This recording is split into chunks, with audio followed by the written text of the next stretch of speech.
Les Bleus de Didier Deschamps ont pu compter sur le soutien des supporters et ils ont eu raison. Ce jeudi 22 septembre, les champions du monde avaient rendez-vous au Stade de France pour affronter l'Autriche en Ligue des Nations.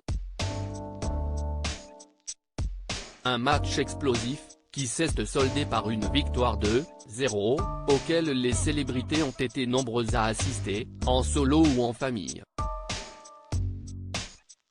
Nagui a mis des étoiles dans les yeux de Roxane, Annabelle et Adrien, 3 de ses enfants. Vincent Delerme est lui aussi venu en compagnie de l'un de ses garçons.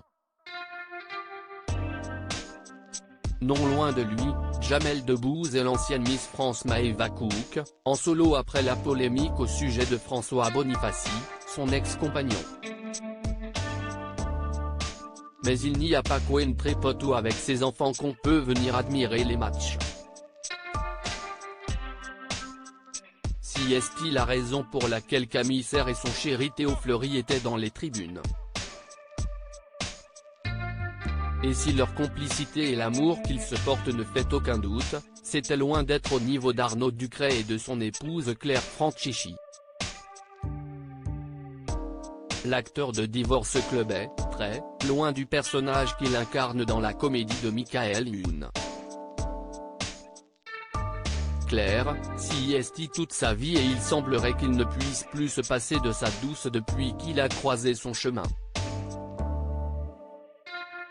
Mariés, les Tourtereaux forment une belle famille recomposée avec Oscar, 9 ans, fils du comédien et de Maureen Nico et les triplés de 16 ans de la danseuse. Si est-il la raison pour laquelle les amoureux nés ne visagent d'ailleurs pas d'avoir des enfants ensemble et ça tombe bien puisqu'ils ont tout le loisir de profiter à deux. Dans les tribunes du match opposant la France à l'Autriche, Arnaud Ducret et Claire Franchichi étaient bien plus inspirés par les câlins, les bisous et les regards enflammés que par les actions qui se déroulaient sur le terrain.